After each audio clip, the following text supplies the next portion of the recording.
Wisdom's Daughter and James Mack are dominating the airways with the morning takeover on 92.7 WKRA FM, your station for information and inspiration.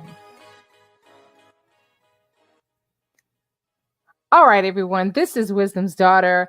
I'm here with none other than James Mack, and yes, we are back. We want to thank all of our faithful listeners, those of you who tuned into our show at 1 p.m. Central Standard Time, 2 p.m. Eastern Standard Time. Our listeners have spoken. You guys have been listening. You guys have been calling the radio station asking, who's Wisdom? Who's James Mack? And you guys have you've made your request and your request has been heard. And so the station approached us about doing a morning show, and here we are. So welcome to the morning takeover with James and Wisdom. We got James in the building. James, where you at? What's going on? How you doing, I'm sir? here. I'm here. I'm here. This hot weather, and it's summertime here in the South and everywhere else, and we're going to be having another hot one today. And with the temperatures climbing up to upwards of 97 degrees, that's going to be 100 degrees. Woo! You can fry chicken, eggs, sausages, barbecue, and all those other things, All right, James. whatever you want to do. Listen, you Too making me much. hungry. I did not get my bacon, egg, and cheese this morning. You are making me hungry, but it is okay. James has told us it's going to be so hot. We're going to be making breakfast on the Oh, yeah, sidewalk. And on that note, true. if you were in the Mississippi area, we got your local weather, and we've got a very interesting story that James is going to tell us about. All right, take it away, James. Okay, and there has been much discussion with uh, absenteeism in the schools. Wisdom. The pre-pandemic numbers have crashed in Mississippi and has crashed their system, where Wow. the kids are not going back to school. They had an uptick of kids returning back, but they haven't all came back, and it's really interesting to see that nationwide these numbers have are stagnant, but especially in Mississippi with the rural school districts and many other districts, they're experiencing some low enrollment rates. People are missing school. I definitely Kids are want to missing hear about this school. story. This Yeah, this so is we're a going good one. Those of you that have kids that went through the pandemic and had to do virtual school, this is definitely a story that you want to pay attention to because I'm actually noticing that in my district. But before we get into that story, James, go ahead and give us the weather. Give us the local weather in Mississippi. as I said before, right here in our area, I mean, it is hot. Yes, it is summertime, and we're getting ready to experience some tremendous heat that we've experienced in the past weeks and even today. It's going to be 97 degrees. They say that that's what it's going to be, but it's going to feel way above 100 degrees with the heat index. And the rest of the week is going to be in the mid 90s, mid to upper 90s, and the heat index also will be within the 100-degree range. It's going to really feel hot. You have to hydrate yourself. Please be careful. Orange alerts are out, and we want everyone to be safe and also not to be affected by this weather if you can. And don't forget, remember your pets. Also, the pets, they need water and a cool place to sit down. Also, we're looking at, like I said, this pandemic has still affecting the school systems with the declining attendance rates of the Mississippi schools. There has been a nationwide um, decline in the returning of students, and the post-pandemic absenteeism is declining. It's declining in Mississippi, but kids are still not going to school, and that's beginning to be a problem because some of the school districts depend on the attendance of the children to come to school. With the funding that is being provided by the state and the federal government, there has to be a certain level of children in the classrooms. The That's Mississippi Department of Education, the Mississippi Department of Education, is really concerned about the numbers because the numbers have uh, increased with the decline of enrollment from 10% now to 8 18 to 25%. They really are suffering with the school districts in Mississippi, and they're really worried about their funding, and they're worried about the overall educational uh, experience of the children. Some will have to be held back this coming school season, and a lot of people are really, really, really concerned. Please, folks, do everything that you can. I know the pandemic is over; it is safe. Mostly everybody um, has sought their medical advice from their physicians, and please. We need to get those numbers back up, wisdom, because it's real important. You out of school, you can't, you miss so much. I know that not just your friends, but you miss the opportunity to advance into another grade. Also, it still declines the graduation rates. There are participating seniors and juniors that have to take academic tests, and they have to be in school. And it's really, really, really a big problem, It's a not problem. just in It is. the It's a problem is they're huge, not coming back. Yeah, they're not coming yeah. back. I mean, if you just go back to just rewind just a couple years ago. So you have these kids that are going into the classroom, they're being bussed in, they're being driven in, and then all of a sudden the pandemic hits, and now instantly, just like that, they're having to move to a virtual format. You're talking about Yeah, kindergartners, first graders, third, fourth, fifth graders yeah. who are now having to do virtual school at home. I mean, when I was in college, I didn't even like to take online classes. I hated taking online Yeah, classes. I like, you're laughing, but I prefer to be in the classroom. And I think what happened with a lot of these kids is that some of them were basically having to kind of learn on their own. I mean, my yeah. my stepson, I remember when he stayed with us, and I got to actually observe him in his virtual class. And I'm saying to myself, all the teacher is doing is playing a video, and then you answer some questions based on the video. I didn't really see where these kids were really being taught. And so that's part of the problem. But the other thing is, if the kids are not returning, what's happening? Are these kids being homeschooled? Are they dropping out? Are they moving to private schools? What is causing these kids not to return? That's the question. We're going to get more into that story just a little bit later. Those of you who have taken an interest in this story because you have children or grandchildren, nieces or nephews who are part of that pandemic kid group who unfortunately had to immediately immerse themselves into a completely different learning environment and learning method without any other recourse. So we're going to get into some more of that story, but we've got to get back into a story that we talked about last week. Many of you may remember we talked about Pastor Tony Evans. He suddenly announced his departure and told his family and the congregation ultimately that he had committed some unnamed sin. He didn't name the sin, and that because of that sin that he committed several years ago, although it wasn't a crime, he didn't use good judgment. He definitely wasn't living up to biblical standards. He definitely wasn't living up to the expectations that we would have for a pastor, and made the decision to step down. Well, now his son is speaking out. And so his son ultimately has said that he told, meaning Pastor Evans, told his family the same thing he told the congregation, which wasn't really much actually.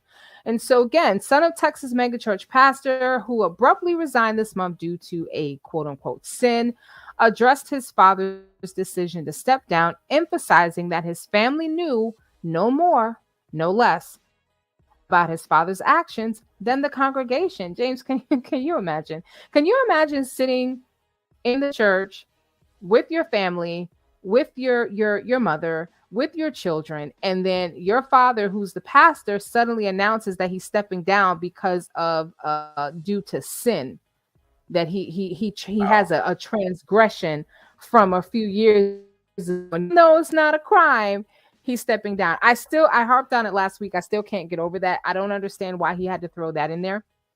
Um, but evangelist Dr. Tony Evans is 74 years old. And for those of you who had not heard about the story, he unexpectedly and very suddenly announced his departure from the 10,000 member megachurch Oak Cliff Bible Fellowship in South Dallas, Texas.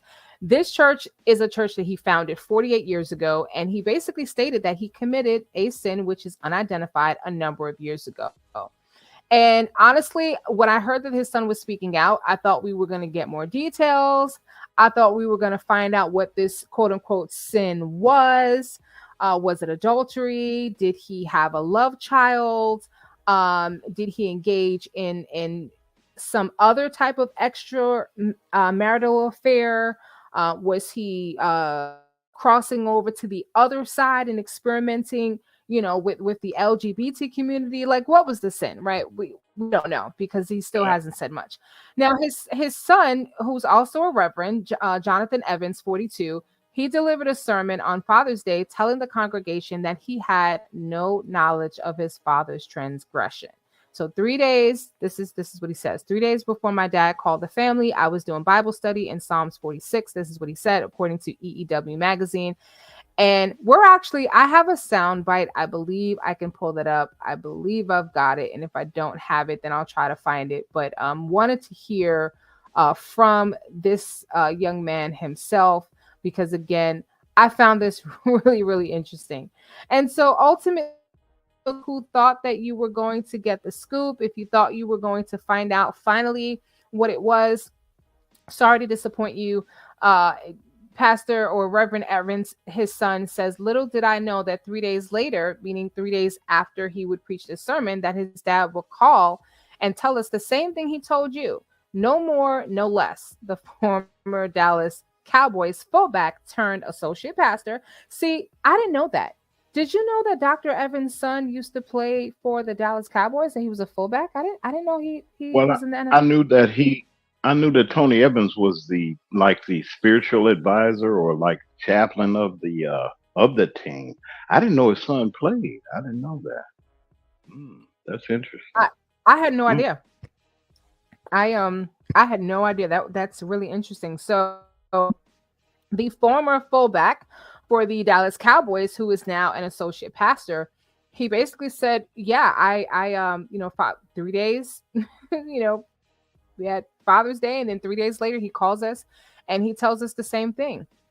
And so he doesn't know any more, any less. He said that on Monday, he said, 'Hey, I need you to preach Father's Day for me,' and I said, 'Okay.'" So Jonathan's words Wow. may have been a relief to some people in the church, because there are congregants and parishioners who speculated that the family and others at the church actually knew about this sin and were involved in some type of a cover up. So, those of you who thought there was some type of a cover up, that is not correct. The son has come forward basically to set the record straight that no, there is no cover up. He didn't know any more than anyone else.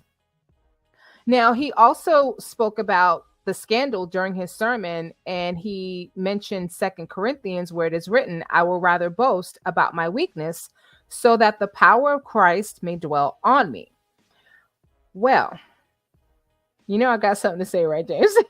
Wisdom I know Starter's you got do. You something to got say. something.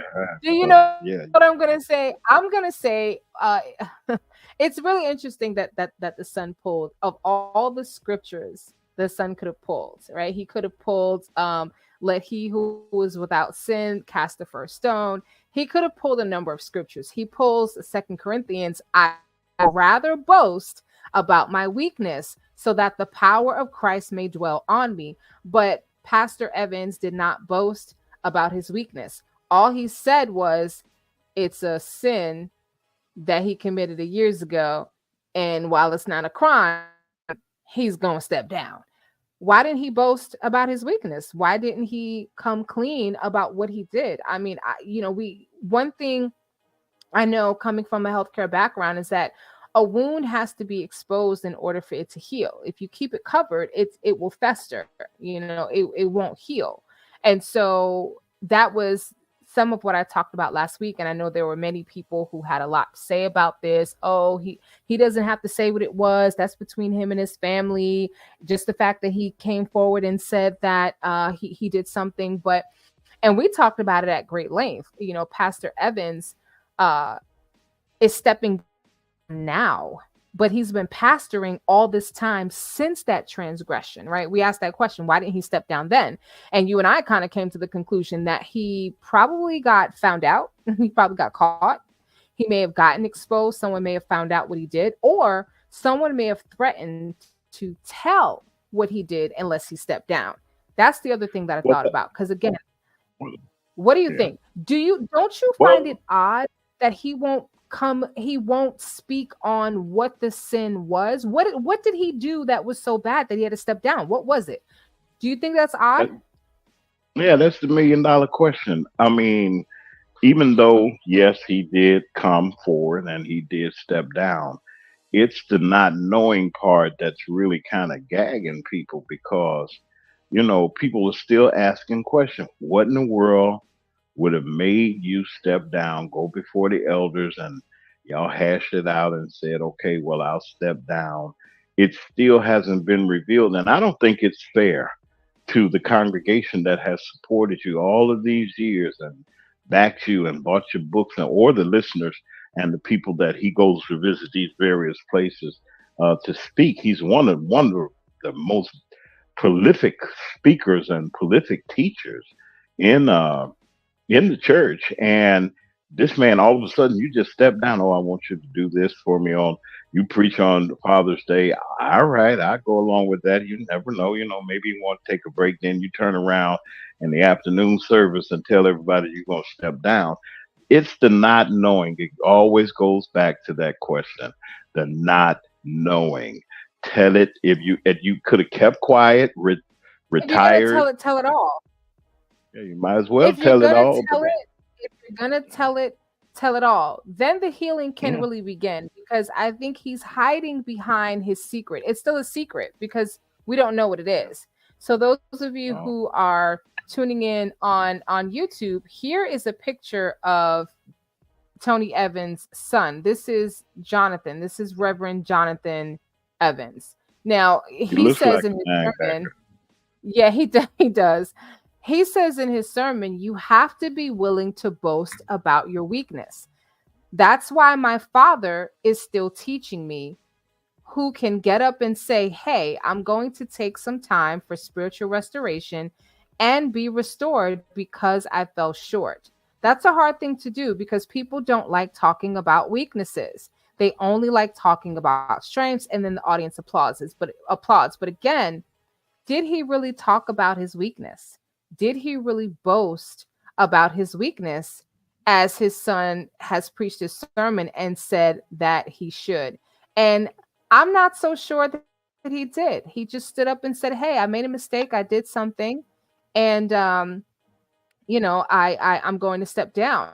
It's an interesting contrast because he is not the only megachurch pastor in Texas that has an issue. There's another Texas megachurch pastor who is the ex spiritual advisor of Donald Trump, who was accused of abuse, sexual abuse. Yeah, And so we don't know what it is that Tony Evans has done, and he will, as it stands right now, he will not come out and say what this sin is. And I'm wondering, is healing really happening if he is not truly exposing himself all the way? And to be honest with you, I'm not so sure, but I do believe that we've got some audio regarding this story, and so we'll go ahead and play that, and then we'll talk about it a little bit more. And you let us know what you guys think. Let us know what your thoughts are regarding his son kind of coming forward, because I saw comments on social media stating that the son was kind of gaslighting the congregation and trying to smooth things over, and the word that was actually used was bamboozled. There are people on social media who think that Pastor Evans' son is bamboozling the congregation. So, gotta let us know what you got. Okay, so we thought we had the audio, and we're not able to get that. But as I said, Pastor Tony Evans is not the only megachurch pastor who is struggling with some demons because, again, a Texas megachurch pastor who was also the ex spiritual advisor of Donald Trump, was accused of some very heinous things. I don't know what's going on in Texas, what's happening with these mega church pastors in Texas, from the connection to or to TD Jakes' connection to Diddy, to Tony Evans now, to this other pastor. The world needs prayer. These pastors need prayer. But let's hear about this other megachurch pastor and his transgressions.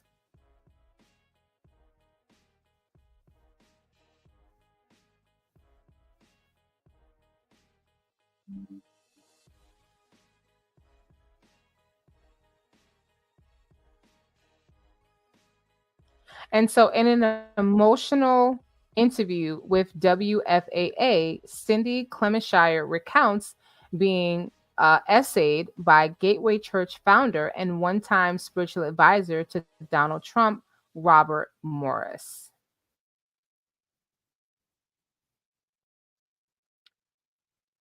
Ultimately, she says that she was molested between the ages of 12 and 16 in the 1980s by this particular pastor. And let's see if we can show you what the pastor looks like. So here is the pastor that she is referencing.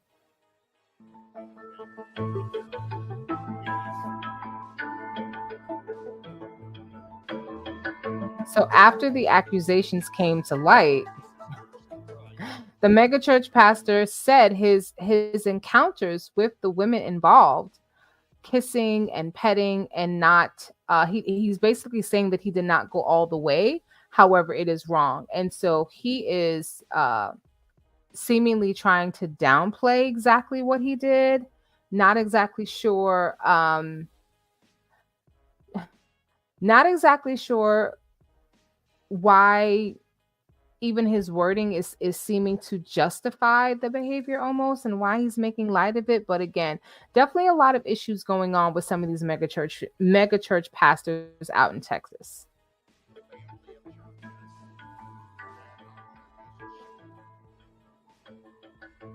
And Clementshire said that she was appalled by his description of her as a young lady when she was a child. She was 12 years old. She said what happened to her happened between the ages of 12 and 16. James, let's talk about that for a second.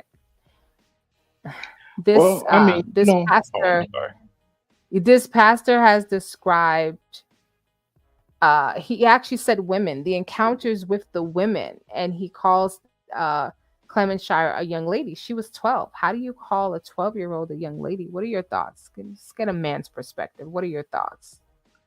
Well, unlike Tony Evans, we know what this person has done, and there should be no statute of limitations on even criminal charges being pressed upon.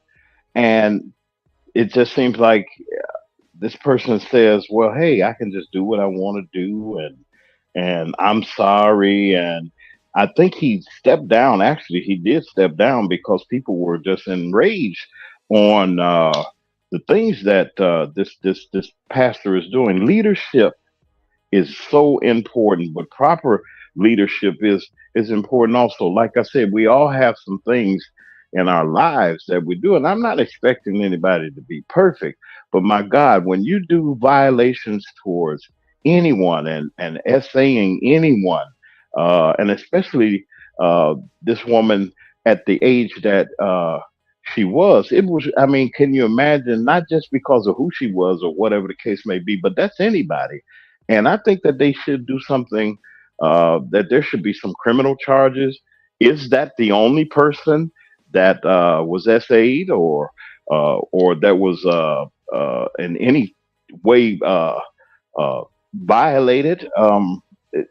It's a lot of questions. We know what he did. That's the See, thing. that's the difference. We Yeah, know that's the what difference. the Yeah, pastor of Gateway Church has done. That's been put yeah, out there. We don't yes. know necessarily what Pastor Evans has done. He's still keeping that on the wraps. And we're going to talk about this and more in a few other stories. But first, let's just take a quick break, and we'll be right back.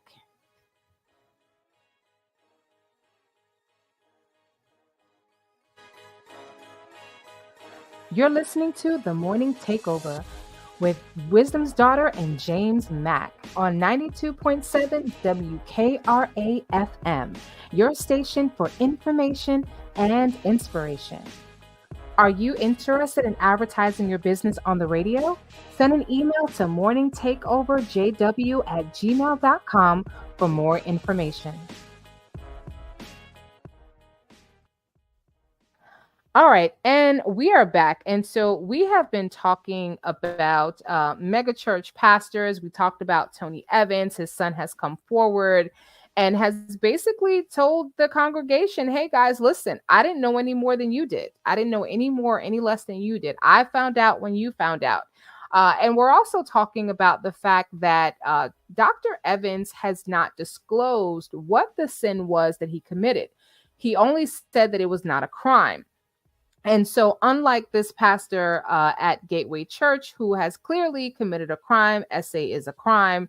What is very interesting about that story is that he referred to his victims, some of whom are as young as 12 years old, as young ladies. He also says that he told Christian Post, who was standing by him, he says that he has committed no other moral failures since completing a 2-year biblical restoration process. And so he is calling his crimes, and these are crimes of a sexual nature. He's calling his crimes moral failures. Well, I would say that it's probably a little bit more than a moral failure when you inappropriately touch a woman, a young girl, because it wasn't just women, there were young girls. And he claims that he only touched, he only kissed, but he didn't go any further than that. That is what he is claiming. And the inappropriate touching, I mean, this is a grown man inappropriately touching young girls, and he's calling that a moral failure. Well, the moral failure is in the fact that we have men that are in the pulpit who are struggling with these types of issues. We're not struggling with infidelity in our marriage. We're not struggling with alcoholism. We're not struggling with addiction to recreational drugs. We're struggling with pedophilia. We're struggling with there's no easy or nice way to say it, molestation, because that's ultimately what Trump's former advisor did. And they said he was his one-time advisor. I wonder why that was. And not surprised, because we already know Donald Trump has boasted about the things that he has done, and birds of a feather flock together. But in other news, there's some other interesting things coming out of Texas. Now, there's a story that actually was published in May of this year regarding STI infections, and the World Health Organization being very concerned about what they're calling or a major concern of what they're calling an increase. So there has been an increase in STIs that has caused a major concern for health officials, according to a report that was published on that Tuesday, again by the World Health Organization. One of the curable STIs, syphilis, has increased to more than 1 million among adults aged 19 to 45 in 2022. Let me say that again. It's curable, but we're talking about syphilis, which has increased to more than 1 million. So we've got over 1 million people, 1 million adults aged 19 to 45 that have either had, been treated, or currently have syphilis. It's the highest spike seen the highest spike has been seen in 2 regions, and that is in Africa and also here in the United States.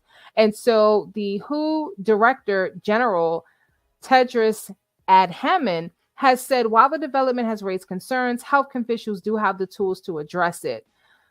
But again, there's a great concern because it's the incidence of syphilis is rising. There's a major concern. I'm trying to think, James, do you remember the movie Was it the movie about the Tuskegee Airmen where they were experimented Mm. on?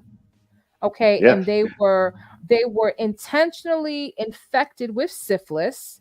And I remember this movie distinctly because Lawrence Fishburne, I don't remember the name of his character, but I do remember that he specifically educated himself and found out that he could get penicillin. He didn't have to stay with this. They were basically, and you know who's also in it? Alfred Woodard was the main nurse, and she was basically saying that they had bad blood. Remember, they were talking about the bad blood, and yes, this was supposed to help them with the bad blood, and a lot of them did not get treated, and it was an experiment because they basically used black men as lab rats because they wanted to they did. see what happens with untreated syphilis. And so here we are again with, it's 2024 and we're seeing over a million people in Africa and the United States with syphilis.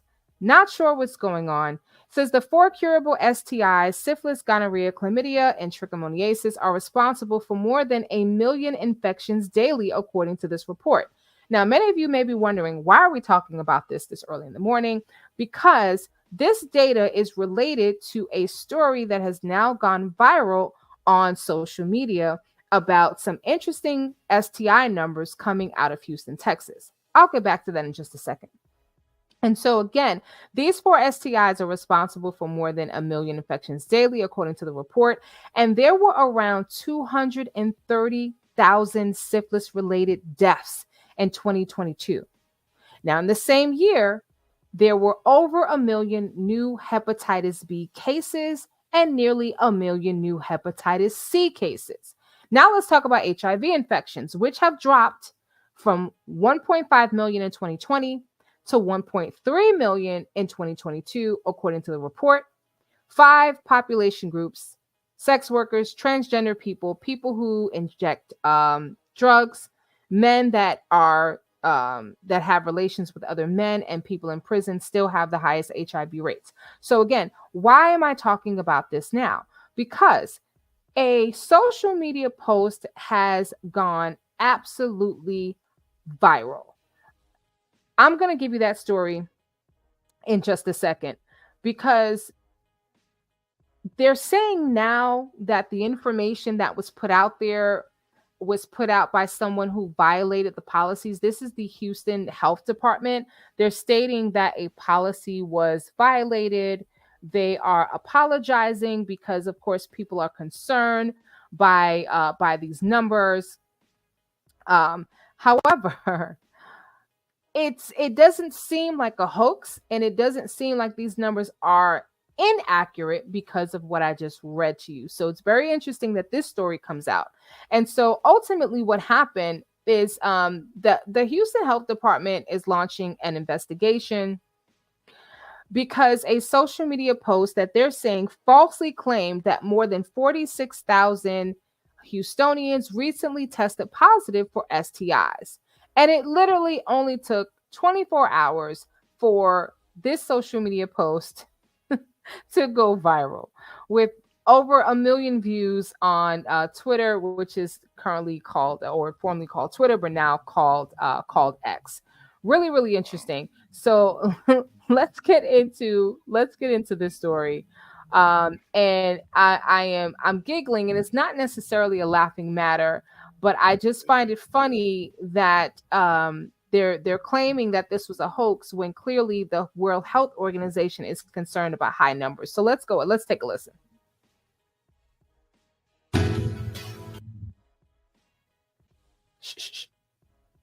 Clark, the Houston Health Department is setting the record straight about an alarming social media post that is going viral.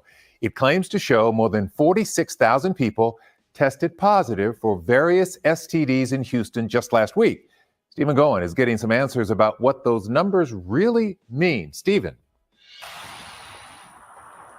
Len, this post is alarming because it's been viewed more than 3 million times, but it actually refers to the number of STD tests across the state, not diagnoses. Tonight, the Houston Health Department is now apologizing for the, quote, distress this may have caused, but they still don't know who exactly put this information out there. It only took 24 hours for this image to gain traction on social media. It claims tens of thousands of people in Houston were diagnosed with chlamydia, gonorrhea, syphilis, or HIV in the past week. So I'm going to pause this for just a second, because those of you who are tuning in over the radio won't be able to see this, but someone, and again, they don't know who put this information out, but it had to, in my opinion, it had to have been someone from the health department who released these numbers. And so you can actually find this on Spiritual Word. That is the name of the Instagram account where this information is posted. And so they listed chlamydia as having 3,678 cases last week. Gonorrhea 2955, syphilis 22,715, HIV 17,272, and then they have something called an HIV case report form 315 adults, and HIV form for peds for pediatric patients 18. And then we're seeing 2 tuberculosis, and then the rest of it is obscured. And so the post ultimately said something along the lines of there were 42,000 people diagnosed with an STI in Houston, Texas last week. Then it goes on to say there was a comment that said, just look at this. Y'all think by having different partners is okay, not using protection is okay. That's so disgusting. I don't want to be in rotation with nobody. This STD rate is insane. And so this is kind of what sparked what's going on. And whoever posted this information put a caption that said, this is how many people were diagnosed with an STD in Houston last week. Y'all be careful in these streets. And so what the health department is now saying is that those numbers are not referencing actual cases, but they're referencing the number of tests. And of course, you can't tell that by looking at the data. Whoever released this information, you can't really tell. So to be honest with you, I don't know who to believe, because you heard me read the data coming out of the World Health Organization that you've got over 1 million people on the continent of Africa and in the United States that currently have and are currently positive for syphilis. Why do you have almost 23,000 people being tested for syphilis? If they're being tested for syphilis, it's because they've got symptoms. If most likely, if you're being tested for C and G, okay, or what we know it as the clap, okay. I'm telling my age now. We called it the clap. But typically you get those tests because you have some type of a symptom and they're trying to rule out what's going on. Now, granted, you do have some people who just do these types of tests for preventative measures, but more than likely those numbers are because there is a suspicion.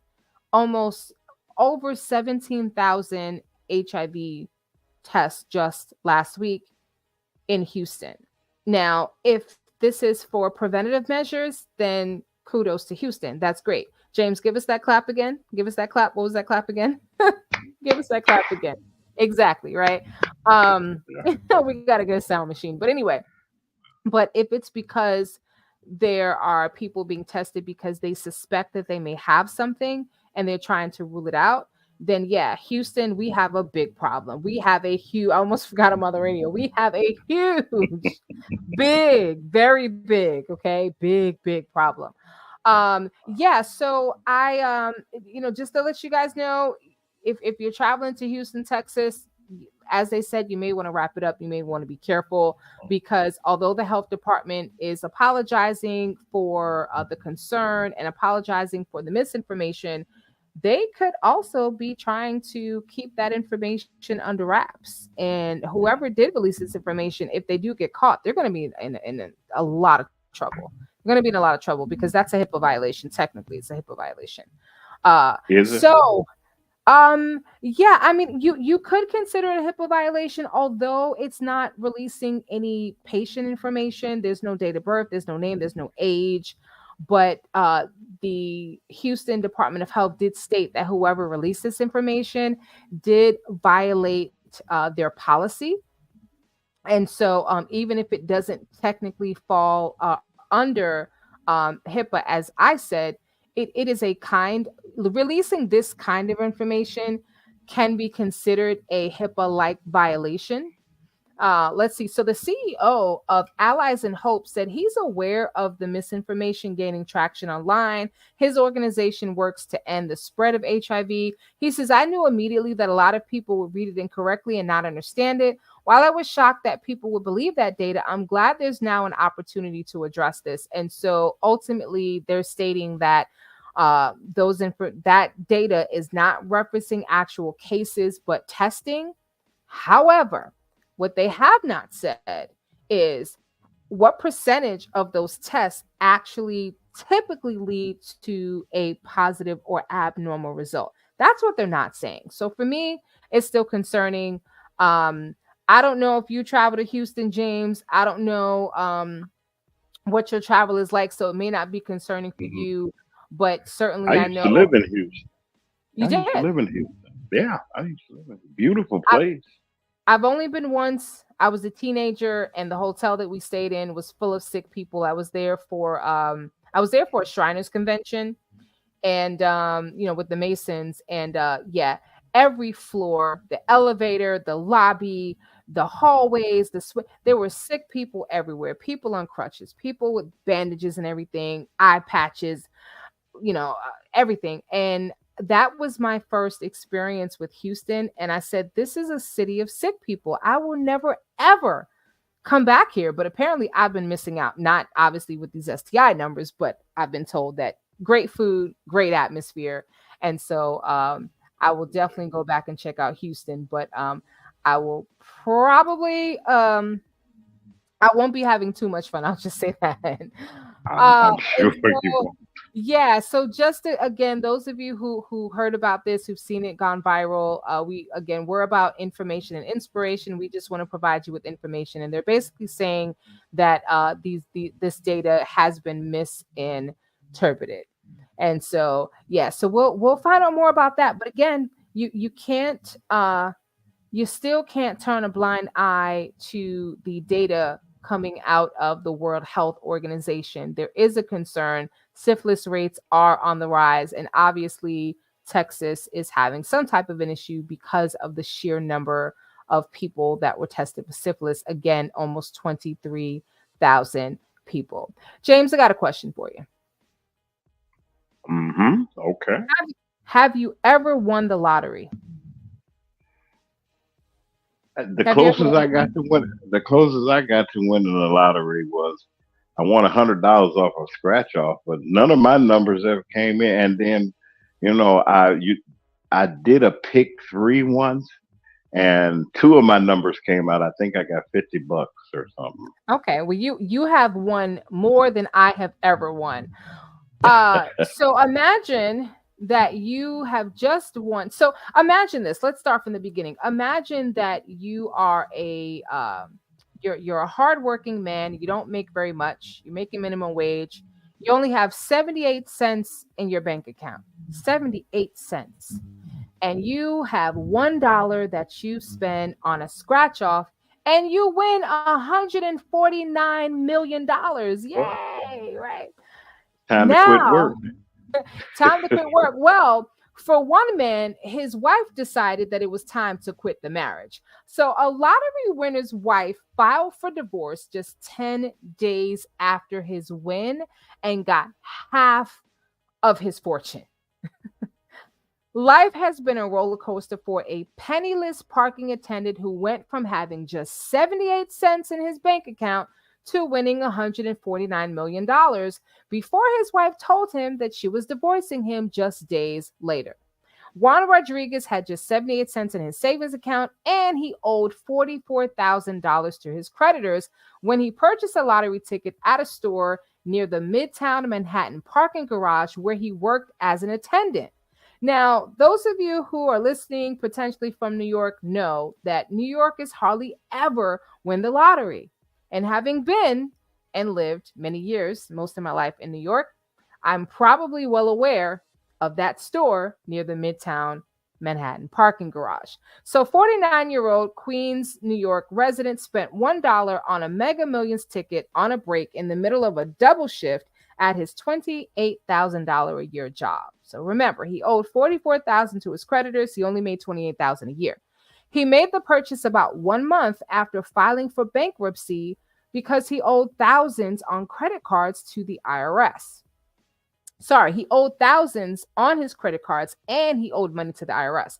So court filings in his bankruptcy hearing showed that he had nothing in his checking account and only 78 cents in his savings account. And he had a debt of almost $20,000 on one credit card, $10,000 on another, and he owed $2,300 to the IRS. So, as luck would have it, he won the $140 million jackpot. This was back in 2004. Now, when they asked him what he planned to do with his millions, he said he had no idea. At the time, he was standing at the news conference beside his wife, Iris. The couple had been married for 17 years and they had an 18-year-old daughter. However, they had been fighting over money prior to him winning this lottery. Now, his wife, Iris, had broken up with him after a fight over his financial woes, but the two of them reconciled shortly before he became a multimillionaire. And so his newfound wealth did not help reconcile the pair, and Iris filed for divorce just 10 days after learning about his lottery win. Now, they had been together for almost 20 years, and she was entitled to a large chunk of his fortune. So he decided to take the lump sum, and after taxes, his winnings went from 149,000 down to only 149 million down to 60 million. So he ended up with 60 million. However, because his wife divorced him, he had to give her half. But his troubles don't end there. Because remember, he filed for bankruptcy right before this. And so he receives a letter in the mail stating that it has come to our attention. This is the Justice Department. They sent him a letter stating it has come to our attention that you've had a change in your circumstances since you filed your bankruptcy petition. And so ultimately, he's going to be responsible for all that debt, but he's got $30 million. But here's the thing. So you said that if you won the lottery, you'd probably quit your job, right? So the both of them quit their jobs. They hired lawyers to kind of, work out this massive fortune. And this went on into 2005, around the time that their daughter is preparing to have their first grandchild. Now, apparently, there's a lot of going back and forth, and they're trying to figure it out. So after their first trial date or court date, I don't know why it says trial date. After their first court date, they were given $2 million each, while the lawyers fought over the rest, which was being held in a special account, waiting the outcome of the divorce, and that outcome is currently unknown. But as it is stated, there's a high chance that old Iris is going to end up with half of his money. Is that fair? Is that fair? She's going to end up with, listen, do you remember? Do you remember Eddie Murphy? I don't remember the name of the comedy show, but Eddie Murphy does an impression of a woman, and he's talking about divorce, and he goes, this is him impersonating a woman, and the woman is like, Eddie, I want that was raw. that was raw. So Iris said, Jorge, I want half. And Jorge had to give up half of his winnings. Yeah, his friends actually told him that he needed to hire some bodyguards to protect his family back in Colombia, because they were now going to be in grave danger of being kidnapped because of his fortune. So his fortune, the news about his fortune made it all the way from New York to Colombia. Poor Jorge. The man can't catch a break. I don't know if you've ever watched that show, Lottery Ruined My Life, but I hear that a lot, where you have those who win big sums of money, and within a few years they're absolutely bankrupt. What would you do if you won $60 million? Well, you won 149 million and you ended up with 60. Are you going to give me half? Well, I gotta give you half. Even if I gave you, owe me half. But you'll say, now, James, you know But first of all, let's look at it this way. Here she is in the midst of everything. I guess she didn't want to wait for her allowance every month or something like that. She said, "I'm gonna get mine now. Give me half." Okay, he gives her half. Then you end up saying, "Okay, I got No, 30 he mil." didn't give her half. She took half. She She took it. actually, so that she could get half his winnings, she divorced him. Because remember, they were having Yeah, financial troubles. They were having financial troubles. They were fighting over money. They kind of, they made up, and she got back with him. And then she finds out that he won the lottery, and she's like, "Oh, I want a divorce." And she's probably going to end up with half of his money in the divorce. I mean, I yeah. think that's so unfair. If he had not gotten back with her, he would have been able to keep all of his money. I don't think that she thinks it's unfair. I mean, she saw a way to get her some money, and when you talk about money, it really gets you, because he's going through this bankruptcy. The government's going to get theirs off the top, whatever it is, because you started out, Yeah. I think you said, what, A hun- 149 million. 149, and he's down to 60. Yeah. You down to 60. Still, you in good shape. You in good James, shape with 30. I'm in good shape with a million. if you win $149 million and you end up with 60 and you want to give your partner half, I will not complain, and I will not divorce you. Okay. I will still Well, be I'm your think radio about what you co-host. started. Yeah, I know you would from a distance too. But this man has 78 cents. Okay, think about this now. Come on. 78, you went from 78 cent, you scratched up enough to get $1, and you hit. Boom. Government's going to get theirs off the top. Whack. Okay, you already in bankruptcy. They found out about it. They said, well, your circumstances have improved, so you're gonna have to pay your dough. Okay, cool. Pay everybody off. Still, I got 60 million left. Now I started out with 78 cents. Okay, and here comes Miss Susie or whatever his wife's name is, and she Iris. said, I wouldn't Iris. have, I wouldn't have. Okay, so she get half. Then here come his partners. Oh well, your family down there in Colombia, y'all gonna need some bodyguards and this and that. And that. You went We from a need we need 78 some cent. money. Yeah, Send us some everybody money. wants some money. I'd have left them alone. Here, Irish, get your share and go on about your business, and I'd have been gone. See ya. And you But you know still what? got 30 million. I mean, you should be Yeah. happy. Well, So James left here's me the $30 million, and I'm happy, and I'll be in Baruba somewhere on the island, somewhere I've else. never Uh, heard of Aruba, but yes, I've heard of Aruba, but you're right. But listen, so I'm looking at the Aruba. comments. I'm sorry. Yeah. I've actually been to Aruba. It's beautiful. I've been a couple times, but I'm looking at the comments online, and one person said many women are like this. They're only with these men for security. When they find more security or a bigger deal, they're gone. And someone by the Yeah. name of Save Democracy said, "What do you need blood-sucking lawyers for? Pay your debts and taxes and split the rest and go your separate ways. You don't need a lawyer to tell you that." And that's Well, good they could have advice. did it. Yeah, but they could have did it. They could have did this a no fault divorce. Okay, listen, give They her didn't her they didn't have to they goods. didn't have to get a I divorce at wouldn't have all. They called could have just the separated. lawyers is Dragula. No offense to my justice brothers and sisters, but Dragula coming, they gonna get theirs. The court's gonna get Dracula. theirs, and you got to Dracula. pay this, you got to pay that.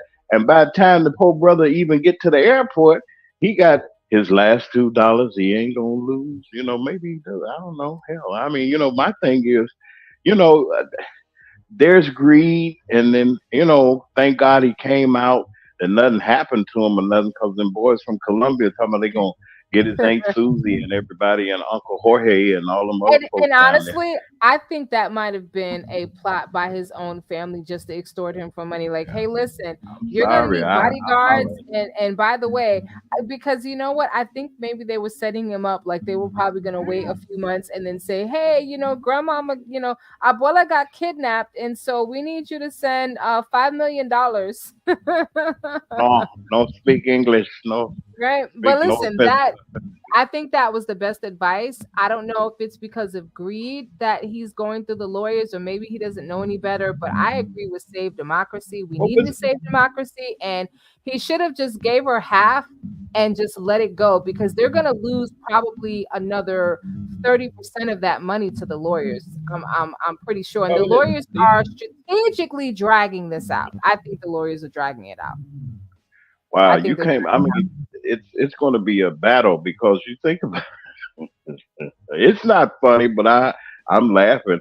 You went from 78 cent headache and you was worried to when you get this money now. I guess they the old saying says that the more you get, the more you worry about. I wouldn't be worried about nothing. Jorge and ain't Guadalupe and all the rest of them. Hey, y'all wasn't thinking about me. I got 78 cents. Y'all didn't send me no telegram or no Western Union or money, whatever they use, MoneyGram or whatever. Y'all ain't help me, but I'm supposed to be worried about you. Or I So don't know. No, now, I ain't got now, no now he has $60 million, and unfortunately, that's what happens. Everyone is going to have their hand out, but we're going God to take help a quick break, and then we will be we'll be right back. We're going to take a quick break, and then we'll be right back.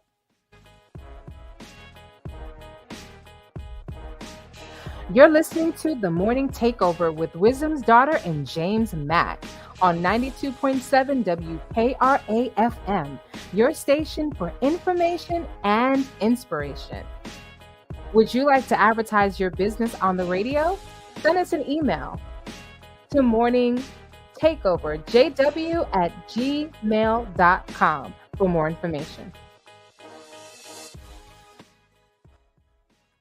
All right, and we are back. We've been talking about some really crazy stories, and the stories just get more and more crazy. We have a dad in Florida who was arrested after abandoning his kids aged 9 to 11 on an island for 4 hours. Now, he was supposed to be taking them on a camping trip, and he just abandons them. You want to talk about Survivor? I don't know those of you who remember Survivor when it was on ABC. Well, that's not necessarily a good idea for kids. So a Florida father was arrested after he allegedly left his 9-year-old daughter and 2 other young children that weren't his, ages 10 to 11, alone on an island, even though he was supposed to be supervising their camping trip. Leonard Nile, the father, was reportedly tasked with watching the children during a Memorial Day trip. And see, you can't leave the kids with dad. Can't leave the kids with dad. It's always going to be something. He allegedly left the 3 children on Sampson Island, where a pair of Good Samaritans eventually found them screaming for help late Saturday night. The children were alone for approximately 4 hours in Satellite Beach, Florida. Robin Suzanne, the mother of the 9-year-old, said she spent all day crying on Sunday after she learned of her daughter's harrowing experience the day before. I cried so much Sunday that I can't cry anymore. Now I want answers, she told Fox News. She said the children became frightened after being alone and eventually went to the dock where they started yelling for help. I couldn't get there fast enough to make sure my daughter was okay. According to Miss Suzanne, Mr. Nile told the little girl that he needed to grab something from his truck, which was the last time the children saw Mr. Nile. So this story gets a little bit interesting because at first I thought maybe he's just trying to teach the kids a lesson in survival. But no, that would have been too easy. Mr. Nile was eventually arrested and charged with 3 felony counts of child neglect without great bodily harm, because at one point, Mr. Nile called 911 and said he had lost contact with the children. Responding officers said Mr. Nile was emotional when they arrived and that his mood was fluctuating wildly. They described him yelling and even crying while discussing the missing children. So now he's crying. He had no problems leaving the children on an island for 4 hours while he was doing God knows what, and now he's crying. Well, one officer said that he could smell alcohol in Mr. Nile's breath and suspected he was intoxicated. Mr. Nile told police that he and a woman he was with, Kayla Campbell, were planning to camp that evening. and he had returned home to pick up his camping gear. He also mentioned that he left 2, not 3 children on Sampson Island with a dog. He and Miss Campbell drove out to the island to help a responding officer find the children. The responding officer said it was difficult to gather a comprehensible statement from the pair due to their suspected intoxication. He also noted that both of them were convinced that only 2 children were out on the island when there were actually 3. The Good Samaritans who helped the children confirmed to the police there were 3 youngsters left on the island. But the police report claims Mr. Now admitted to smoking ganja, using booger sugar, and drinking beer before he met with police on the night of the children's disappearance. He also had medicine that one of the children needed sitting in his truck, separated from the child, and a judge set his bond at $7,500. So let's roll this back. He's supposed to be taking the 3 kids on a camping trip. He's on the trip with his girlfriend. And so they drive all the way out to the island, drop the kids off, and then drive back home to get some camping gear. Because Mr. Now didn't think that it was a good idea for him to bring the camping gear with him the first time. My question is, James, why didn't he just bring the kids with him when he left? Oh, because he figured he was going to leave them stranded on an island while he goes back home and is doing God knows what with his girlfriend. And not God knows what, because they told us what he was doing. He was drinking, had a little nose candy, had a little of that Mary J. Blige. Lord. I don't know what's happening with these men and these fathers. James, what are your thoughts? That was Jorge.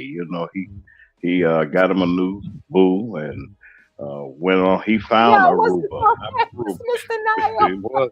It was Jorge. Jorge is fighting his wife on 60 million. He changed his name. No, he ain't fighting no more. The fight must be over because here come the kids. Okay, grandchildren too. Okay, well let's go over here and we're gonna go here. And they was on the island, so they started begging and everything. And he just said, I'm gonna leave y'all here. Can you imagine? I'm an adult, right? Imagine I'm with my boyfriend, right? Mm-hmm. We get into a fight and he just leaves me on a deserted island. I don't know if and when he's coming back. I don't know when and if he's coming back. I don't know, if he's just being petty, if he's hiding around the corner, but 4 hours have gone by. You best believe, these kids were smart. You best believe that I'm going to be hollering out for some help. And where was the dog? Now, how do you not know that it was 3 kids? You thought, he said it was 2. He said he left 2 kids with a dog. I think he mistake one of them small kids for the dog, because that's what happens when you're intoxicated. I am not sure, but this was clearly an example of true neglect. Now, I say a true example of neglect because our next story, and this may be our final story, we'll see what happens, but our next story, we have an 8-year-old who unfortunately lost her life in a swimming pool at a Hilton hotel in Houston, because Houston, we have another problem. However, the management company is blaming what is being called a freak accident on the parents. Now, trigger warning, because this story is not necessarily going to be an easy one to listen to. Okay, definitely need to let you know, trigger warning. An 8-year-old girl was sucked into a swimming pool pipe at a Hilton hotel, and the management company is blaming the parents. On March 23rd, Aaliyah Lynette Jaco and her family were enjoying an afternoon of swimming at a DoubleTree by the Hilton Hotel in Houston when the little girl disappeared. Jaco's family alleges in a civil suit that after searching for the girl for 30 minutes, they went to the hotel staff to ask them to review security footage. And the hotel staff refused to look at the footage until the police arrived. they had suspected that the little girl may have been abducted. And so, just to give you a little context, this particular hotel has a lazy river. And so, you know how it is. You're at the hotel. That's pretty cool. You don't typically stay at a hotel that has a lazy river during the lazy river. But this hotel did not, or the management company of the hotel did not do a good job with maintaining their facilities. And they had had a number of violations with some of their equipment. And so a pipe that should have been pushing out water into the lazy river actually was sucking water in. And this pipe was about 16 inches in diameter, so just a little bit more than a foot. And so the parents say, listen, we need you to review the security footage. We can't find our daughter. And they're like, well, we're not doing anything until the police get here. So the police were not called until nearly an after she went missing. And again, her body was later found in a pipe deep inside the pool's mechanical systems.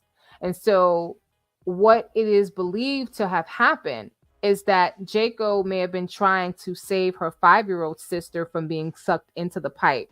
The younger girl was later pulled out of the pool by a 13-year-old cousin, but by then Jaco had gone missing.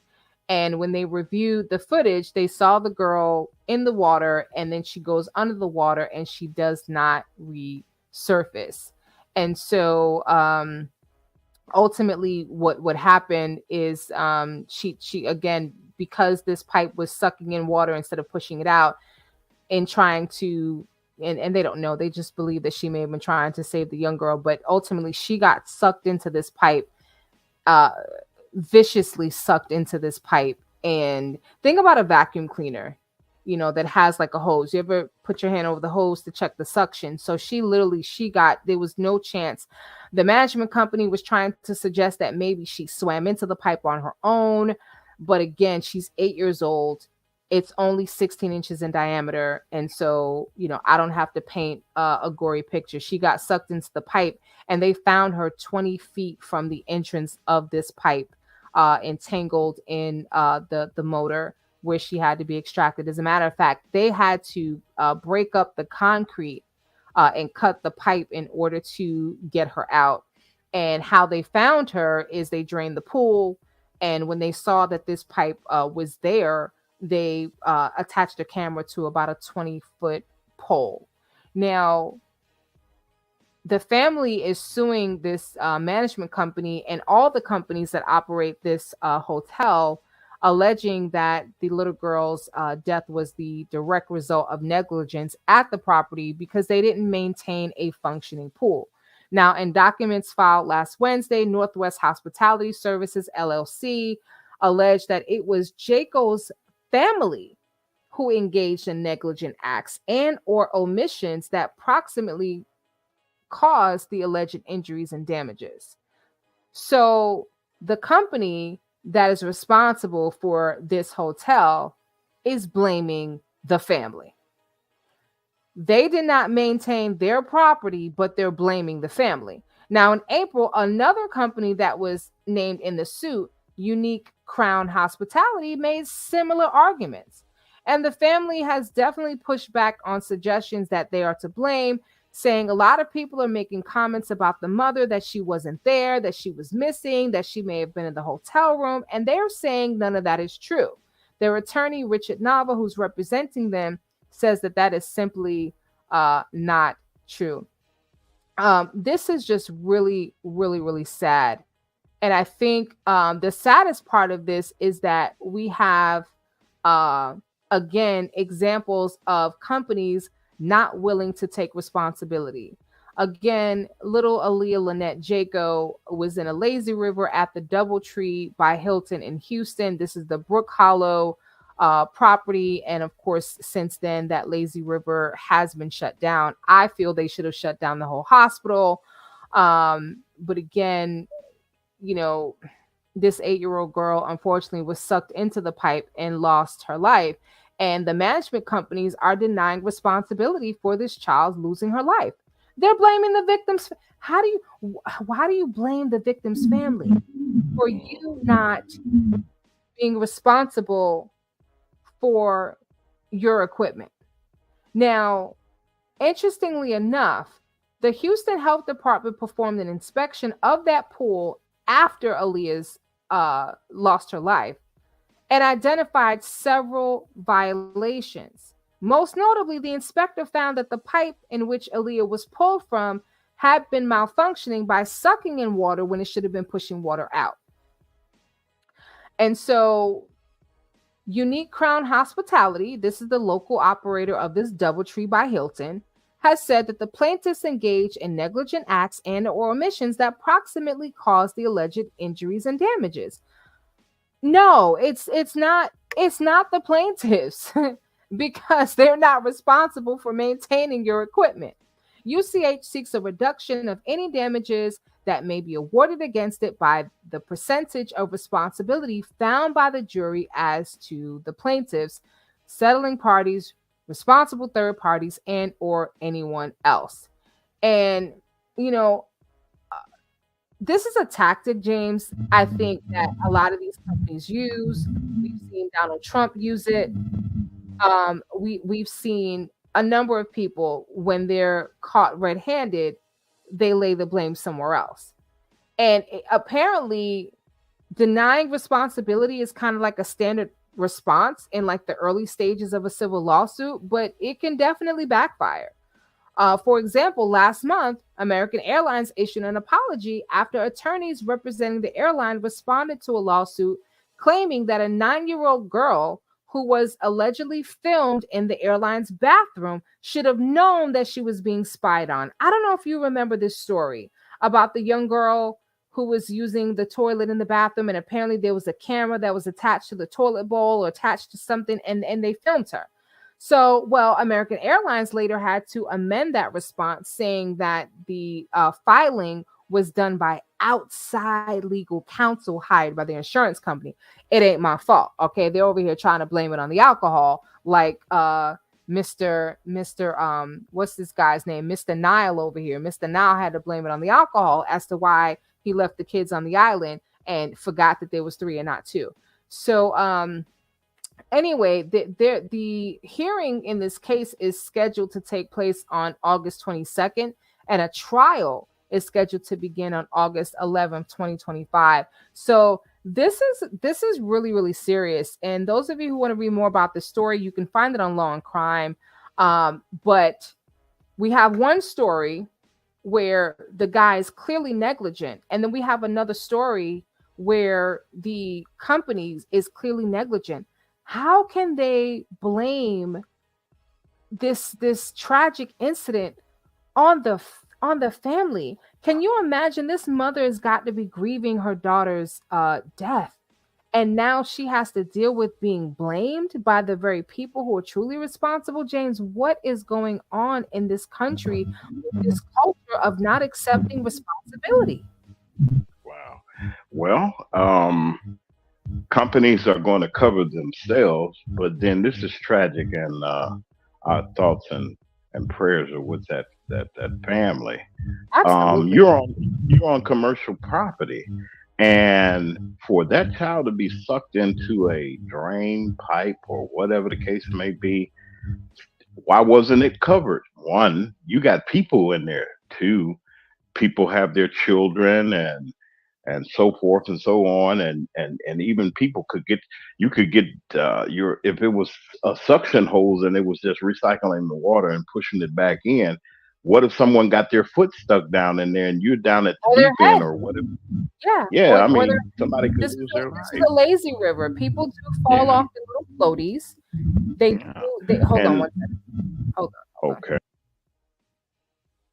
All right, we were having some technical difficulties, but we're good now. And so I don't understand this culture of not accepting responsibility. We're seeing it with the pastors. We're seeing it with law enforcement. We've seen it with former President Donald Trump. We're seeing it everywhere. And it just seems to be where I can just say I feared for my life and I can get away with everything because I have a blue uniform, a badge, and a shield.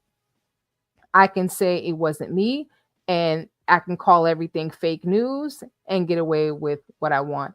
I don't understand how this company can totally disregard taking responsibility for what is clearly negligence on their part. They did not maintain their property.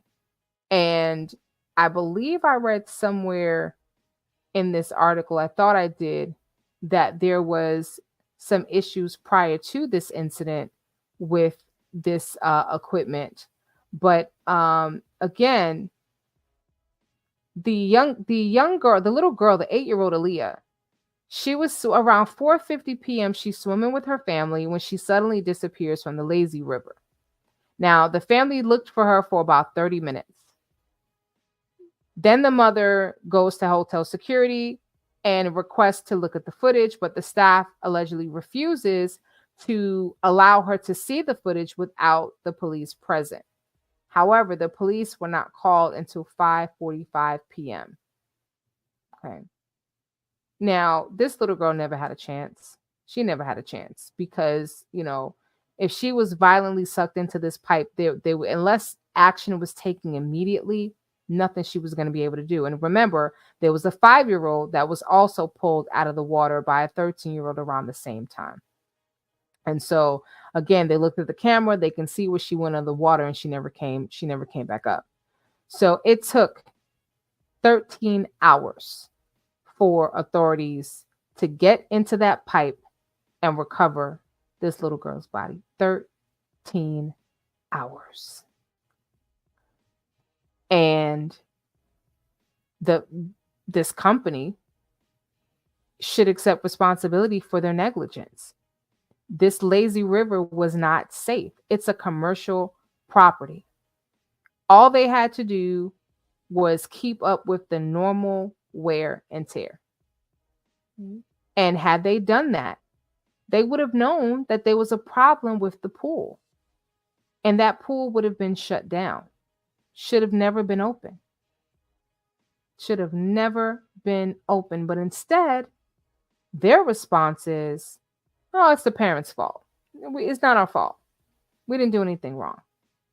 It's going to be really interesting once this goes to trial to see how and when they change their statement.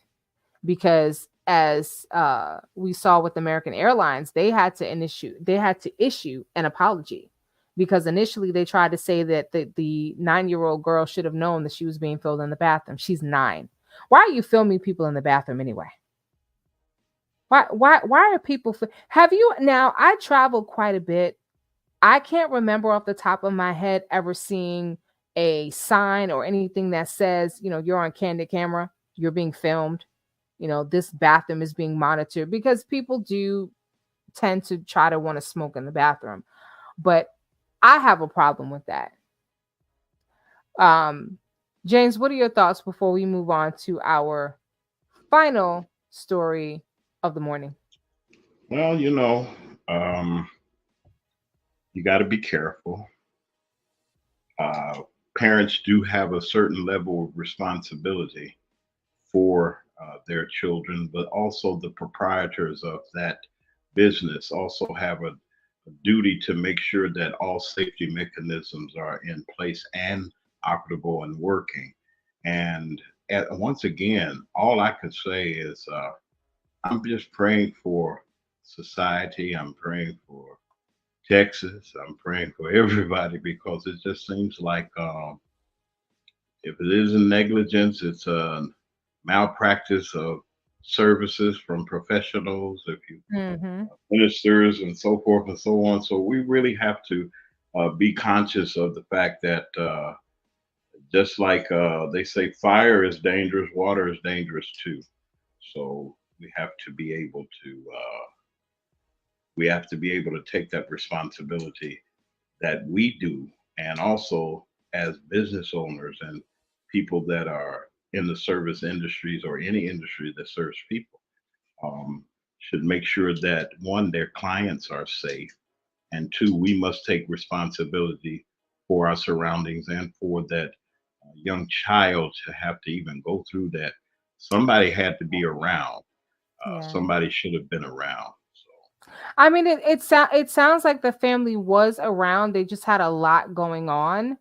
And so, it's a lazy river. You're on a big floaty, a huge tube, single, double tubes, and you just don't expect that, when your child goes through the middle of the tube or jumps off the tube, that they're just not going to come up. So just a really, really sad story, and another example of the victim in this case being blamed for something that was out of their control. Well, one thing that is going to be out of their control is the Supreme Court is upholding a law disarming domestic abusers. The decision amounted to a retreat from what had been an unbroken series of major decisions expanding gun rights that started in 2008. And now the Supreme Court ruled on last Friday that the government can take guns away from people subject to restraining orders for domestic violence, limiting the sweep of a blockbuster decision in 2022 that had vastly expanded Second Amendment rights. And I think that is a great thing. In the 2022 decision, the court established a right to carry guns outside of the home and announced a new test to assess all sorts of gun control laws, one that looked to historical practices to judge their constitutionality. That new test has sown confusion in the lower courts, with some judges striking down laws that had been on the books for decades. And once again, the case decided Friday in United States versus Rahimi asked whether a Texas man could be prosecuted under federal law, making it a crime for people subject to domestic violence restraining orders to possess firearms. And so right now they're saying, as it stands, that if you have a restraining order on file, if you have been convicted of domestic violence, domestic abuse, you will not be allowed to carry a firearm. We're going to get more into that story on next time because we are out of time. And so, again, we're going to thank you for joining us today. Those of you who are listening on 92.7 WKRA, those of you who are listening over YouTube, make sure you like, share, and subscribe, and join us Monday through Friday at our new time, new show, Morning Takeover with James and Wisdom at 10 a.m. Eastern Standard Time, 9 a.m. Central Standard Time. And until we meet again, we hope that you will have a wonderful rest of your day. Join us again tomorrow.